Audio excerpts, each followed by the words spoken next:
What the hell is this? I knew it was weird, but I didn't know it was this weird.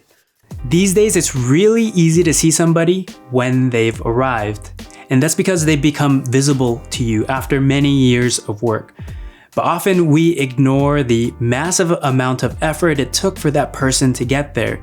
The years of small iterative improvements to every failure, misstep, and detour along the way. Hi, I'm Matthew Encina, and if this is the first time we're meeting, I've worked as a creative professional for over 15 years in the design and advertising space. And now I make content on YouTube to share with you everything that I've learned along the way.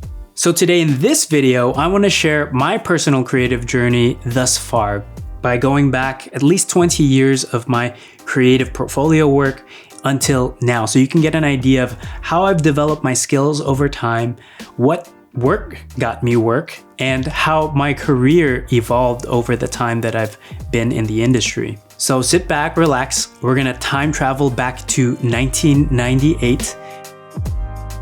And I'm gonna take you on a journey from my earliest work doing not so good drawings and self-portraits up until now, where I'm directing commercials for Xbox and bands like Coldplay. Enjoy.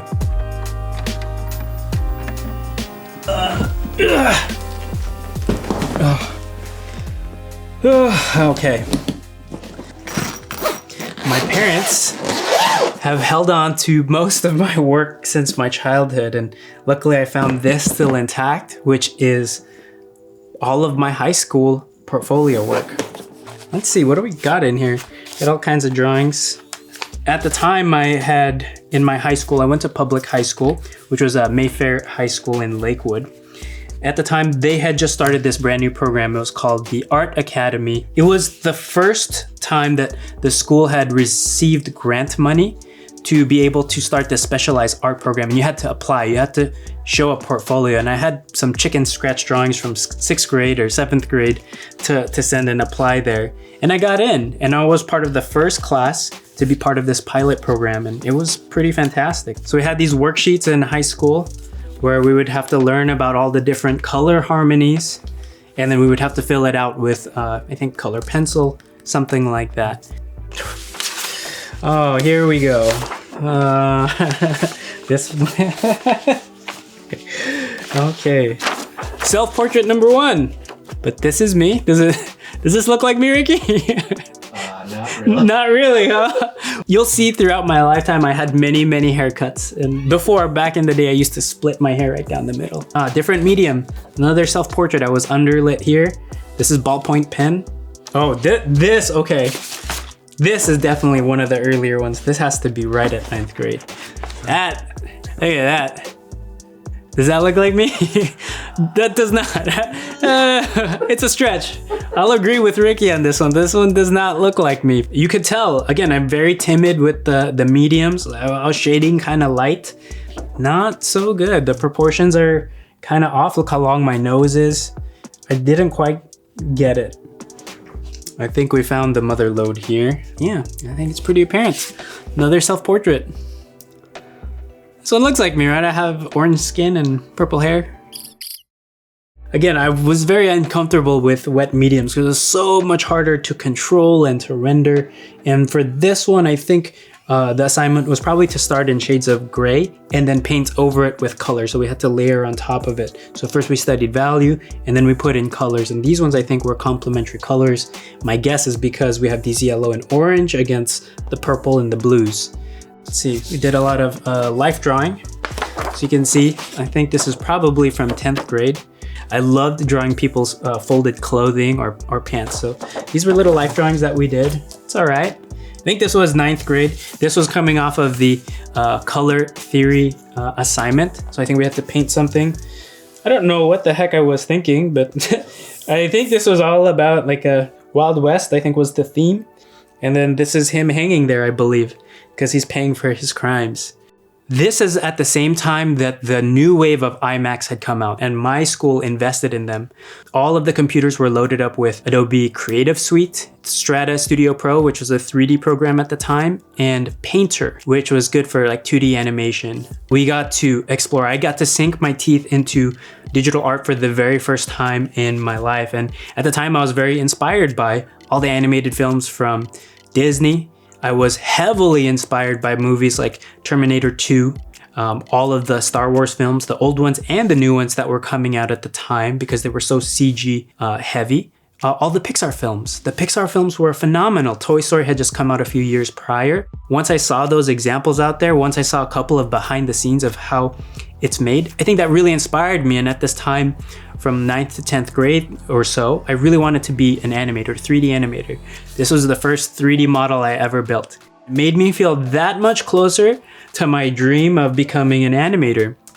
This was painted in Photoshop, stroke by stroke, just like line by line. And I would be doing that. And I have a gut feeling it was around 2 weeks long. And that was the thing about the Art Academy, is that the deadlines weren't that strict. As my teacher, Mrs. Moles, would say, an artist is never done. And that has stuck with me for my entire life. Maybe at the time I was being a little lazy in how I interpreted that, but I know what she really meant was that you can keep perfecting forever, and it's this constant iteration that you're going to be doing your entire life or on your masterpiece. And that's how you should be approaching things. It's like you're never going to be done. And if you can accept that fact, then you'll be very happy being an artist. So what comes to mind for me when I think of myself at this time, I was very shy. Even my choice in going to college, I didn't prep for that at all. I wasn't confident in that I would end up at university. I just started applying to the local art schools. I applied to the Art Institute of Los Angeles. And that's where most of my peers that I went to high school with, I would say a third of them applied there and actually got in. So because I'm a follower at this time and I'm very timid to go out on my own, I just followed them over there. I also applied with my high school portfolio and I signed up for the graphic design program. And that set me up for the next part of my life, which is college. But let's put this away. We can take a look at my college work. All right, so I had just graduated high school in 2002 at the ripe age of 17, and I followed my friends over to Art Institute because that's where most of my art friends were going. I had applied to the graphic design program because that's kind of what I wanted to do, I guess. But I didn't really know what I was getting myself into. I didn't really know what the full program entailed. So luckily, I had preserved quite a bit of the work that I had done here at Art Institute. And some of these things I had acquired digitally. Luckily, my parents held on to a lot of this work, but some of these things I had to dig up from these guys, zip disks. So my early work looked something like this. This is for a digital illustration class. It was just learning about Illustrator because I think this was just like a little flyer or something or a banner for this fictitious event called Soul Education. You can see from this silhouette here, I was very into the gorillas and I love the art style. So you can see I'm just totally copying that right there. As I progressed through the program, I started learning about typography. Typography was something I didn't know before, but I started doing more of these like Photoshop collages using typography. At the time, I was very into pop punk. What else I dug up? These are CDs I had. You can see this is the aesthetic of the time. This is Thursday. You can see they all have this kind of vintage look to them, something corporate. This type of music, this type of artwork heavily influenced my work. But that's to give you a picture of what I was listening to, what I was influenced by, and then how that took place in some of the work that I was doing in this like early typography explorations where I'm getting a little bit more mature about how I understand composition. I started to learn about negative space because obviously before I didn't know what that was. So lots of negative space. I don't know what this was. I know this is a photo of me when I was a little kid. And you can see there's a little bit more of a sophistication and adaptation of some of the stuff that I liked on some of these music album covers.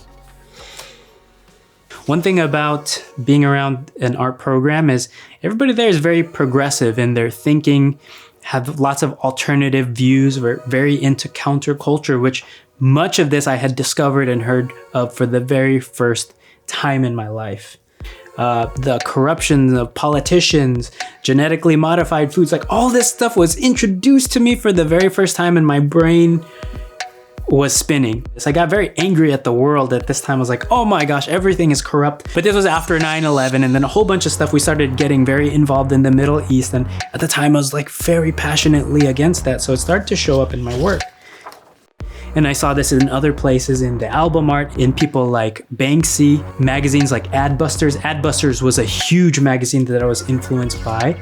Okay. Now we're gonna see some more political stuff, and you'll see how some of my early influences came out in the rest of my work. So this was a political poster, and the concept here was the political lies, the dirty hands, the lies they tell us. And you can see there's something up his sleeve, so this type is falling out of his sleeve. So this is highly conceptual at this point. I started taking another layer of communicating an idea, not really caring about the medium, but just using all the tools that I knew. At the time, again, I was very politically charged. And I was like, oh my gosh, everybody's telling us lies. All these people in power are telling us lies. And, you know, I felt this, and this is how I communicated that. So here's the next thing. Very charged. This is I said the concept here is the minority experience regarding the glass ceiling in corporate America. So I was trying to tie this idea of corporate life. As a person of color, you can't make it very far. Whether you think the message in here was good or bad or whatever side you fall on, the thing that was powerful for me outside of the expression was that I was creating. I was making things that I thought that mattered. And I was scratching this really deep itch for me that I didn't know that I had, which is I have an idea. I want to communicate it in an interesting way. Why not use design and all the other mediums that I've been exploring throughout the years? And that, I think, is the reason why I think my work was very powerful at the time. And I think some of the things that got me into ArtCenter, because they could see the conceptual thinking here. And this is something that I've continued to sharpen over time throughout my work, even until this day. Of course, not everything was dark. I still had fun. I was still, even though I was a bit of an emo kid, you know, like I still had fun making these type explorations because the images were so cool, but I wanted to explore with color and typography. So I had a lot of fun. At the time, like I said, I was very into this kind of counterculture look. So I was very into collage stuff, and you could see my collage work actually got a lot more sophisticated. So this is for the band Los Drivers. Their whole thing was kind of talking about the border and the kind of the cross-culture effect that their music has. It's like music brings people together. It doesn't matter what your background is. So a lot of the nature of their music was like that, and I wanted to make this cool poster for them. And so this is completely fictitious, just a student project, but you can see I cut out all these things. I set all the type. I photographed this myself on pink paper, and this turned out to be the poster. So I really leaned into this, and I started to understand my voice as a person who could use mixed media, photography, typography, leaning into everything I knew about Photoshop. So this is one of the pieces. Like I said, I was very into pop punk at the time, and one of my friends in school, his name is Chris Forret, he was working for a magazine called Scratch Magazine, and he saw my work. He's like, dude, I love your work. We're hiring at Scratch Magazine, which I work for. So he gave me some of his overflow freelance work, and the first thing I designed was the cover of the magazine. So this was for the February Valentine's issue. You can see it's like very dark. There's this cool illustration of a heart. It's bleeding, and all these breakup relationship images here. All this chicken scratch type. And this was the first time I ever got something printed. I was so proud. But that was the cover, and then you'll see below it, these are some of the spreads that I designed. Not so great, like my typography was okay, but I thought it was a good real world example of stuff I put out there. So these are things here.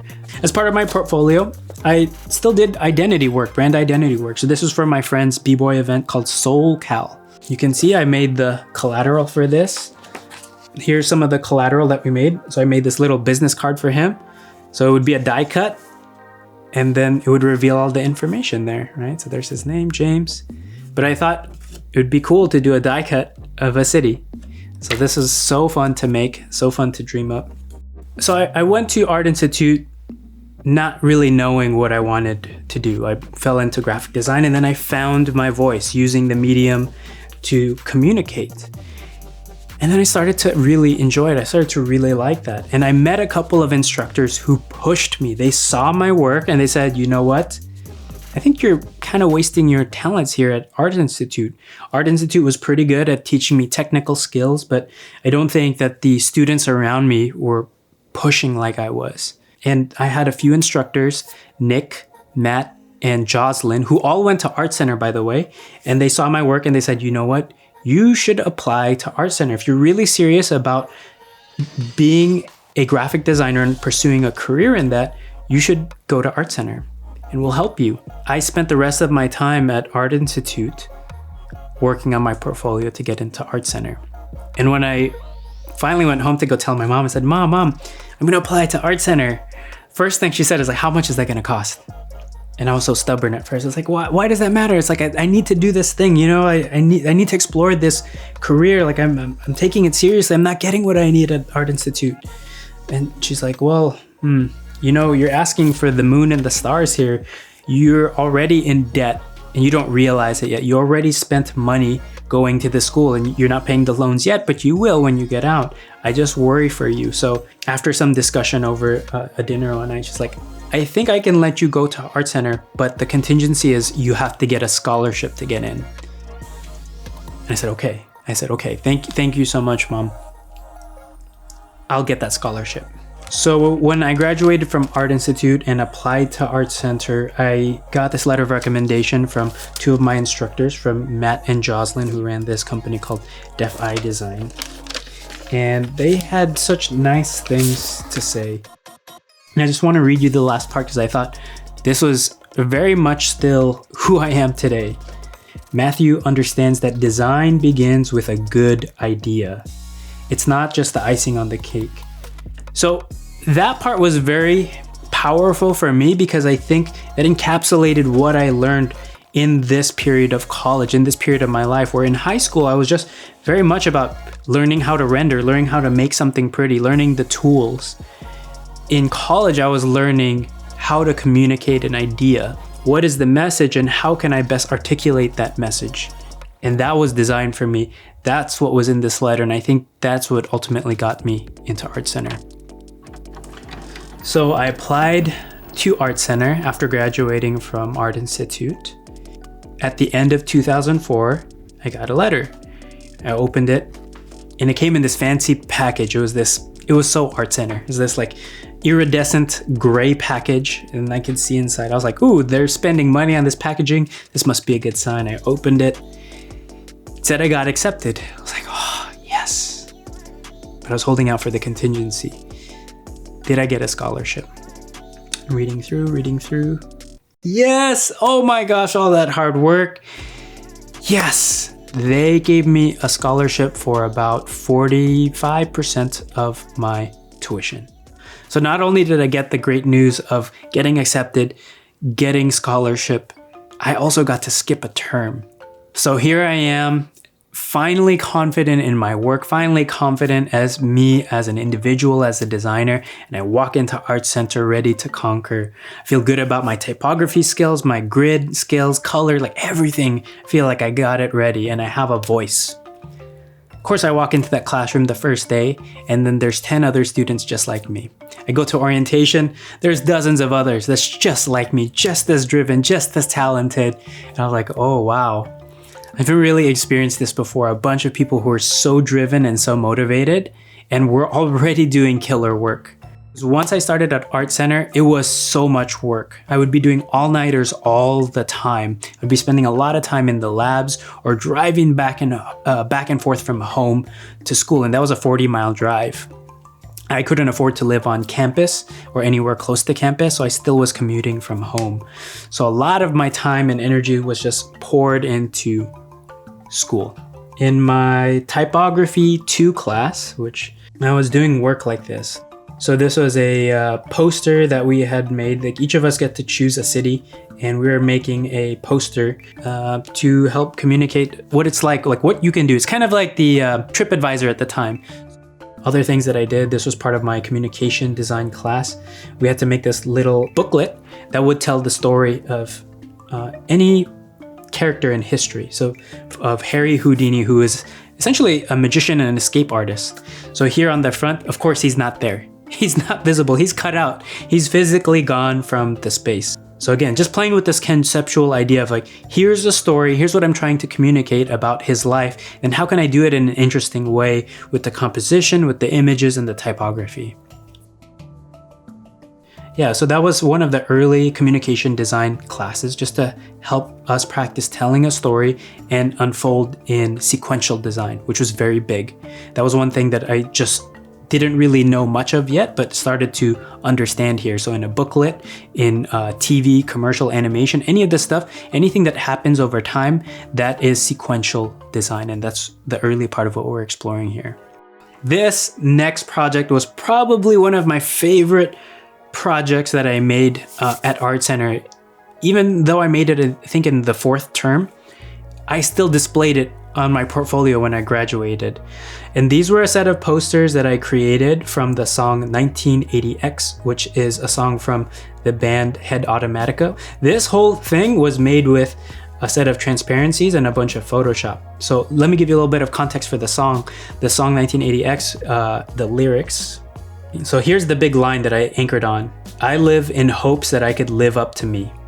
That line was so powerful, and it's this idea that this character, he lives in a home life where everyone has high expectations of him and he's letting everybody down. So this was very powerful for me. When I discovered this project recently, I was like, damn, that still speaks to me today, that one particular line. I took this and then I started distorting it. And you can see all these crazy details in the image here, like these cracks. All of that was practical. I discovered this technique and I forget where it came from, but I printed these images on transparencies and then I destroyed them with Windex and a bunch of other cleaning products. Look at that, I love that. See how it kind of distorts where it says hopes and it's kind of tweaked. I live in hopes that I can live up to me. Like that is crazy right there.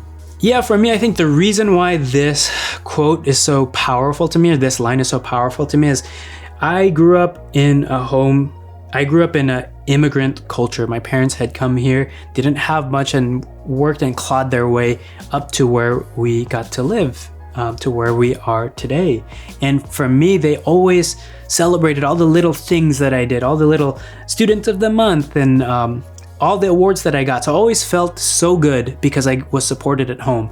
I felt so good because they celebrated the wins for me. But I think over time, the thing that actually did for me, even though it was so positive and good in intent, it made me think that, oh my gosh, I always have to get an A. Oh my gosh, I should always do well in school. Oh my gosh, I have to do something worth celebrating. So that in the back of my mind kind of develops. And I don't think that was intentional by my parents at all, because they're loving, sweet people, but they kept doing that. And I think for me, that created this imposter syndrome, this feeling that there's this version of me that's up here and I'm still down here. And I always have to be up here if someone wants to recognize me. So when I saw this line and I read that today, there's still parts of me that feels this way. That the expectation of who I am, the thing that you guys all perceive me for, is something that's very difficult to live up to sometimes. So that's why this line is so powerful. And I think a lot of people feel that as well. That was the first 4 terms at ArtCenter. And by this point, I felt like, man, I figured everything out when it came to print, or at least that was my arrogance kicking in. And I think I was getting a little bit bored, to be honest. That by 4th term, I was like, is this what I'm going to do for the next couple of terms? Is there going to be anything else? Because I'm kind of doing similar stuff that I was doing at the tail end of Art Institute. So I was starting to feel a little bit stagnant. And then I got introduced to motion design. And motion design was a game changer for me. While I was at ArtCenter, I told you there was so many people who were just amazing at what they did. And there was one particular person that I had met, and his name was Chris Reel. So as part of my track at ArtCenter in the graphic design program, I had to take a Motion 1 class, which is just an After Effects class. I had to understand moving image because it was part of the sequential design. Like, how do you communicate something over time? When I took this class, there was this TA. His name was Chris Reel. He was also a student. He was my peer. I had him in a class and he was very good. And I was like, you're the TA for this class? Like, I'm gonna learn from you. And I think that started a little bit of competitiveness in me. It's like, you're telling me you know more than I do. And you know something about this motion design that I don't. And he's like, yeah, motion design is a thing. And that's actually why I came to ArtCenter, because I'm going to be a motion designer. And I was scratching my head. I was like, that's a thing? You can do that as a job? All of these things changed my trajectory. I started to sink in very deep. I was already committed to school, but this made me go really deep into something, learning something new, because at this time I only had a little over a year left at ArtCenter, and I knew if I wanted to do this for a career, I had to develop a portfolio that looks amazing. And I had zero at this point. I had zero motion design pieces in my portfolio. So I would focus the last year in making this work, taking as many classes as I could. And then I did this one very big project, and this was in my compositing class that I took with Ming Tai. And we did a music video. One of my friends hooked us up with a local band, and we decided to do a music video. So the concept here is you see this crazy, weird looking bird, and this guy, he wakes up in this space. He's like, what the hell? Where am I? And he's kind of walking towards his bed here. And we cut to this other world, where this is the real world, where it's like him and his friends and they're having breakfast. This is all shot on green screen on stage. They're having their breakfast, and then we're kind of starting to go back and forth between these two worlds. Where it's like, these are actually the band members. So they're all sleeping on this bed, and this bird, we called him Morton because he's made out of Morton box salt. And then all of a sudden this bed that they're laying down on wakes up and it starts moving. And then we have this shot here that we composited. I'm so proud. This is my favorite shot from the whole thing. But we shot this on a jib arm, shooting down on them on green screen. And so we're kind of going back and forth. We're showing like, wait a minute, the dream world is starting to affect the real world because this plant had just grown in the foreground. And then all of a sudden something's happening. The world is shaking here. And then this is all distorting. So the milk on the table is spilling, the cereal is spilling, and then we're just going back and forth from this dream world back into the real world. And we're seeing this giant bed with legs, which is even higher now, walking through the forest, walking further and further. These guys were so fun to shoot. They're so sweet. They're so nice. But then you see, like, okay, now they're in suburbia. This dream world is crossing over into suburbia. And what happened is this big bed, this dream world, is now intersecting this neighborhood. And boom, the foot of the bed comes crashing through, and it's actually intersecting with the real world. So the real world, the guys who are awake and the guys that were dreaming kind of got knocked out by this dream world. And then this guy goes to sleep, and then here we go, and it loops, and we're back to the beginning. Crazy, so weird, but it was so fun because these were the things that me and my partners that worked on this, me and Chris Reel that worked on this, we loved this stuff. We loved mixed media, and I think him and I got along because I quickly learned about motion design. He taught me everything he knew, and that was fantastic. And I think both of us had an appreciation and respect for each other's work, so we had a good time. At this point, I knew that this was going to be the career for me. After I graduated from ArtCenter, this is what I was going to do because I was clearly excited about this. I was clearly jazzed about this, and this was so fun and new and exciting. And motion design combined so many elements that I've been building up to this point. And all of a sudden, this confidence comes out from me. The confident person who knows what they're doing still has a lot of room to grow and explore, but is confident in that uncertainty, because I know that if I put my mind to it, if I experiment and I explore, and now that I have a buddy, this guy Chris Reel, I can make something amazing. For me, I always battled with feeling a little insignificant, feeling a little quiet and insecure.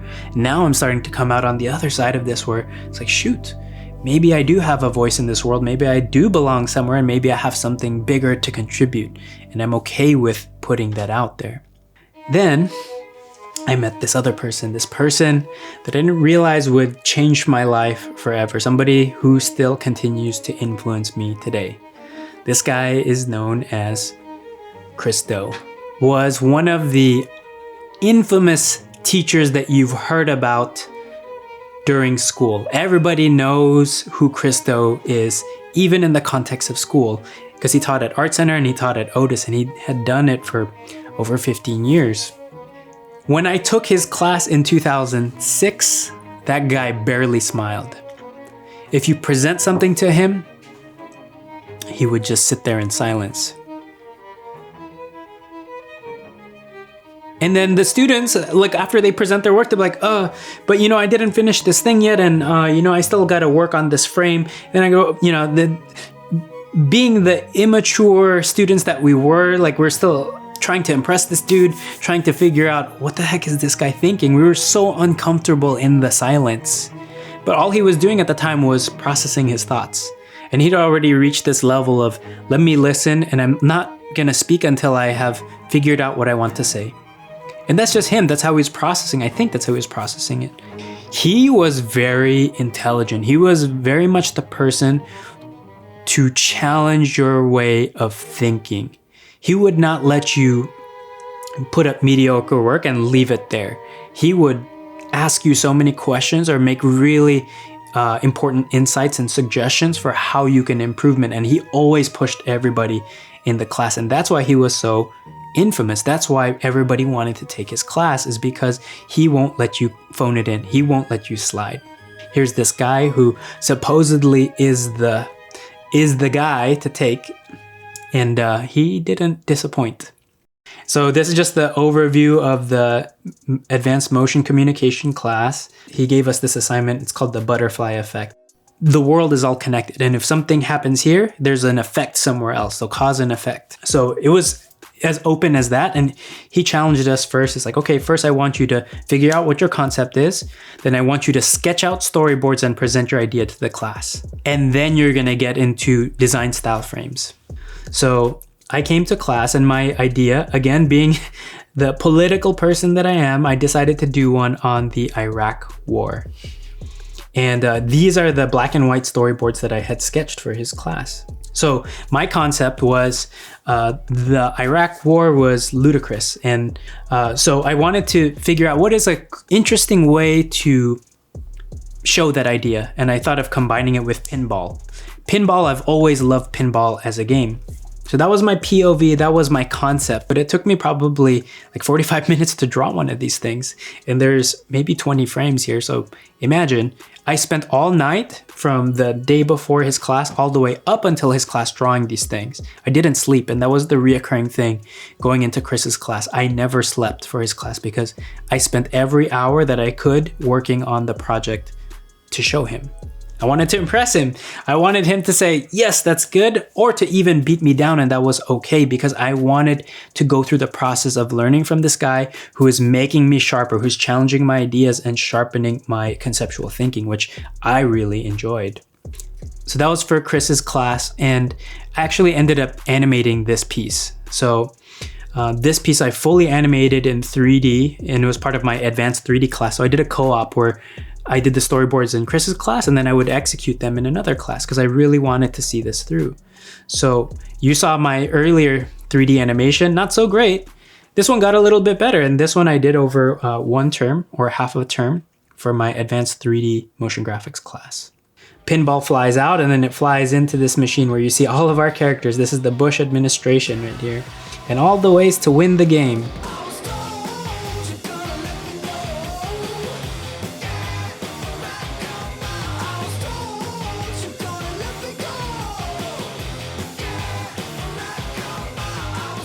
So I was trying to communicate all these major events that were happening after the Iraq War. I was so proud of this just because I had never painted style frames like this before. And this was just a combination of photo compositing, a little bit of 3D, and just making it work. And that was the beautiful thing that I started to learn about motion design and painting style frames is you just make it work. You figure out how to make it work. There's no rules for how to actually do it well because it was so new. And it was so much about mixed media. And even my early days of making those stupid collages in Photoshop helped me here. It helped me understand how to compose these things and how to build frames that told a story and were very interesting. And this was my graduating reel that I had put together in 2007.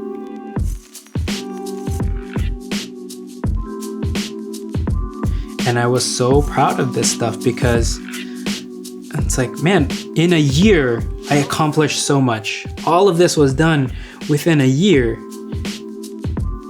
And that was a hard switch from leaving the print world going into motion design. And I was so proud, and it combined all these things that I was into: animation, sequential design, conceptual design, communication, everything. It was all mixed media, and you could still see parts of the things that I did in my early college career and like how it brought to this. And then I got introduced to people who were very into illustration, into 2D animation, and I got to collaborate with them to make all these cool pieces. And when I graduated, I was ready to conquer the world. And that actually leads me to the next part of the story, which is what happened to me after ArtCenter.